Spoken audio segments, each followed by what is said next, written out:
কক্সবাজার একে আমি একজন প্রার্থী। আইনানুগভাবে সকল কিছু সম্পন্ন হয়েছে, আমি প্রত্যক্ষ করেছি।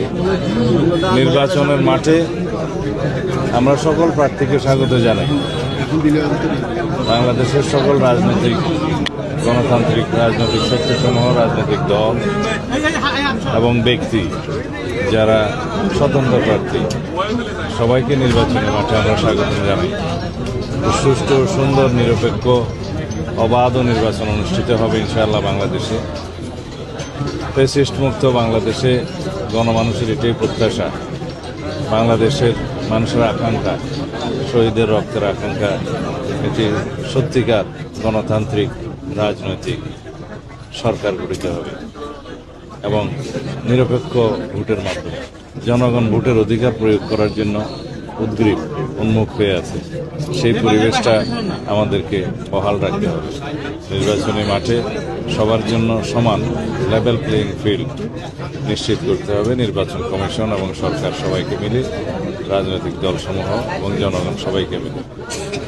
এখানে আইনশৃঙ্খলা রক্ষাকারী বাহিনী এবং ভোটের অন্যান্য সহায়ক বাহিনী সবাই সহায়তা করবে এবং সর্বোচ্চ অগ্রাধিকার দিয়েছে এই নির্বাচনী মাঠে যাতে শৃঙ্খলা রক্ষা করা যায়, শৃঙ্খলা রক্ষা করা যায়। এখানে মূলত জনগণকে মুখ্য ভূমিকা পালন করতে হবে।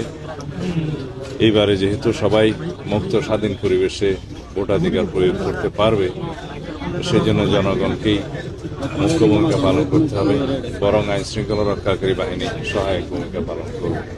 আমরা দেশের সকল জনগণকে আহ্বান জানাই, সম্পূর্ণ মুক্ত স্বাধীন পরিবেশে নিজের ইচ্ছা মতো, পছন্দ মতো প্রার্থীকে, দলকে ভোটদানের জন্য আপনারা সুবিবেচনা প্রসূত সিদ্ধান্ত নেবেন, যাতে করে আগামী দিনে বাংলাদেশে একটি সত্যিকার শক্তিশালী গণতান্ত্রিক বৈষম্যহীন এবং ন্যায় বিচারের, সামাজিক সুবিচারের রাষ্ট্র প্রতিষ্ঠা হয় এবং সত্যিকার শক্তিশালী গণতান্ত্রিক সমাজ প্রতিষ্ঠা হয়, সরকার প্রতিষ্ঠা হয়।